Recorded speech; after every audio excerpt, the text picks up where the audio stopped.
전월세 상한제가 도입됐지만 A씨는 집 주인에게 먼저 연락해서 전세금을 5% 넘게 올려주니 재계약하자고 얘기했다.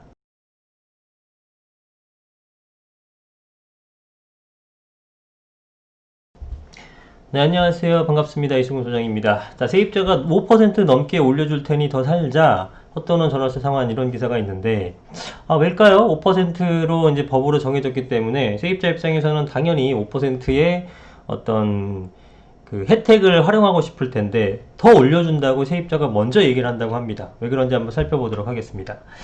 자, 혼돈의 부동산 시장, 그리고 지금 현재 서울의 그 전세 시장은 상당히 급등을 하고 있죠. 그죠? 그래서 공급자 우인 서울 전세 시장입니다. 지수가 100을 초과할수록 공급 부족의 비중이 높은 거니까 지금 100을 넘겨서 200에 다다르고 있죠. 전세난이 상당히 심화된다는 겁니다. 전세 공급이 매우 부족하다는 이제 상황을 얘기하는 거고요. 자, 이런 상황이죠. 서초구 반포동의 전세 사는 A씨는 자녀 학교 문제로 다른 동네로 이사 갈 수 없죠. 자녀 있으신 분들은 뭐 100% 공감할 겁니다. 자녀를 전학시키기가 무지하게 어렵죠. 솔직히. 그래서 한번 눌러 살게 되면은 초등학교 때 눌러 살게 되면 대학 보낼 때까지 사실은 거의 이동을 잘 하질 않습니다. 임대료 인상폭을 최대 5% 제한하는 전월세 상한제가 도입됐지만 A씨는 집 주인에게 먼저 연락해서 전세금을 5% 넘게 올려주니 재계약하자고 얘기했다. 자, 왜 그럴까요? 당연히 지금 이제 2년간 더 보장받을 수 있는 상황에서 2년 보장 받은 후에 막막하다라는 거죠. 자녀들 교육을 위해서는 그 동네에 계속 살아야 되는데 2년 뒤에, 3년 뒤에 이제 재계약 연장돼서 한 번 더 2년 산 다음부터는 전세금 폭등이 확실해 보이고, 그런데 다른 데로 이사는 절대로 못 가고 거기 살긴 살아야겠고, 그러니까 그때가 이제 이미 두려운 겁니다. 그러니까 어떻게 해요? 지금 좀 올려줄 테니까 그러면은 이번에 그 계약갱신 청구권을 쓰지 않은 거잖아요. 협의로 된 거니까. 그러면 4년을 보장받을 수 있게 되는 거죠. 그죠? 그러면은 돈을 좀 더 주더라도 2년을 더 보장받을 수 있기 때문에 안심이 된다라고 생각들을 하는 겁니다. 이런 사례가요, 지금 비단 이 기사에서 나왔지만 제 주변에서도 이런 게 굉장히 많습니다. 그리고 이게 지금 학군 사례로 나왔지만 학군 사례 아닌 것들도, 신혼부부들도 이런 경우 되게 많아요. 진짜예요. 그래서 예를 들면은 시세가 한 2억인데 2년 전에 2억이었고 이번에 연장 계약하려는데 전세 금액이 한 2억 한 7천, 8천 많이 올랐어요. 그런데 5% 제한으로 걸리게 되면 2억짜리가 2억 1천밖에 못 올리는 거잖아요. 그렇게 되면 2년은 보장받는데 그러지 말고 중간에 한 절충해서 한 2억 5천 정도 드릴 테니까 그냥 그렇게 협의해서 진행하자라고 하는 거죠. 그러면 적어도 4년을 보장받는 거죠. 왜냐하면 지금 현재 시세가 2억 7천이라 그러면은 2년 뒤, 3년 뒤에는 아마 3억 5천 가 있을 것 같단 말이죠. 그러니까 2억 5천 아예 지금 시세보다 4천만 원 더 주고라도 그렇게 2년을 더 보장받는다면 그게 전체적으로는 결국은 이득일 것이라는 걸 세입자도 생각을 하는 겁니다. 똑똑한 전략입니다. 그래서 그런 것들이 지금 많이 나타나고 있다라는 거예요. 자, 그래서 뭐 지금 이런 것들은 계약갱신 청구권에 저촉되지 않습니다. 정부도 집주인과 세입자 간 합의를 하면 5% 상한선은 적용되지 않는다는 입장이죠. 그죠? 그런 이거는 이제 한쪽이 뭐 세입자가 반대했는데 임대인이 밀어붙인다라고 하게 되면 이건 법적 문제가 되는 거지만 서로 간에 합의를 했다 그러면 전혀 문제가 없는 그런 상황입니다.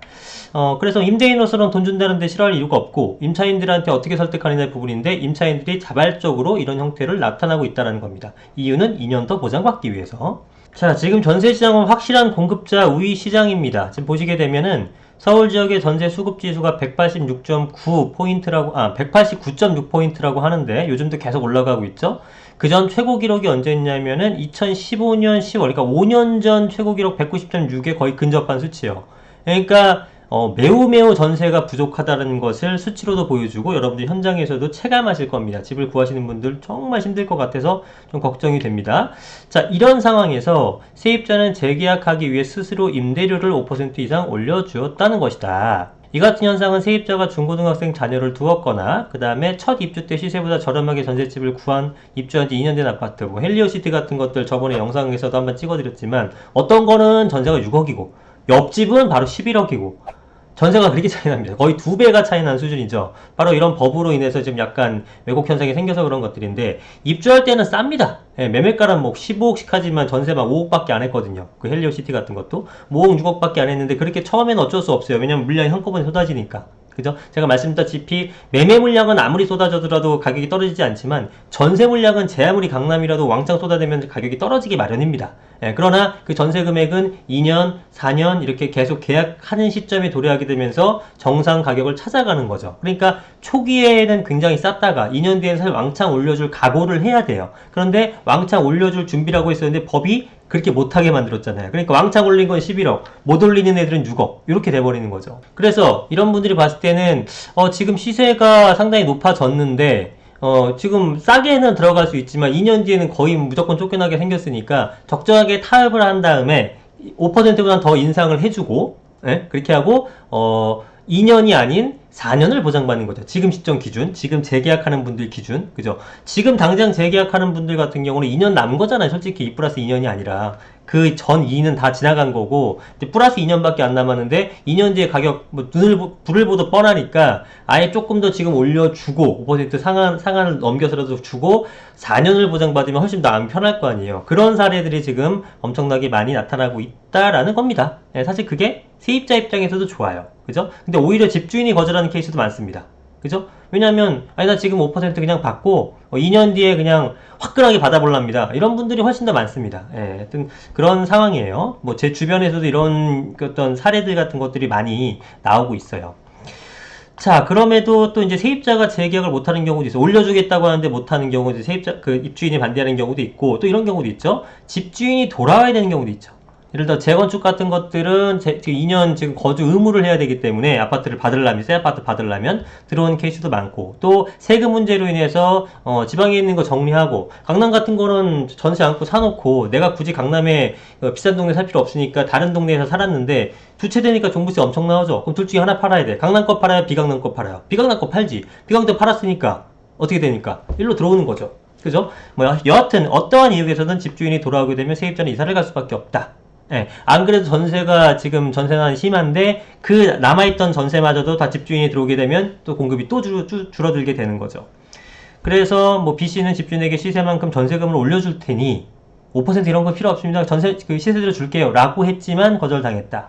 예, 집주인이 보유세 부담을 덜어내려고 다른 지역 집을 팔고 대치동 집으로 들어갈 상황이기 때문이다. 자, 그래서 인근 중개업소 관계자는 학군이 좋은 곳은 자녀가 중고등학교를 마치는 6년 동안 거주를 원하기 때문에 세입자 대신 볼 수 없게. 뭐 그렇습니다. 그래서 이런 상황이 발생하고 있다라는 거예요. 그러니까 이제 5% 제도를 활용할 수 있는 분도 있겠지만, 지금 그렇지 않고 돌아가는 시장 상황도 상당히 많고, 그리고 5% 이제 전월세 상한제를 한번 쓰고 나면은 마지막 카드를 사실 다 쓴 겁니다, 세입자들은. 그럼 2년 뒤에는 2년 동안 열심히 모아서 다른 집으로 뭐 이사를 가시든지 뭘 해야지 그 집에서는 사실상 못 산다. 왜냐면 금액이 엄청나게 올라갈 것이다 라고 예상이 되는 거죠. 그렇지 않고서는 어떻게 이런 5%보다 넘게 세입자가 자발적으로 줍니까? 이거는 한 가지예요. 2년 뒤에는 무지하게 올라가겠구나라는 것을 인식하는 거죠. 이런 상황이 발생하고 있다는 걸 여러분 잘 아시고 어떻게 현명하게 대처해야 될지 각자 고민해 보시기 바랍니다. 자, 오늘 영상 여기까지 하겠습니다. 감사합니다.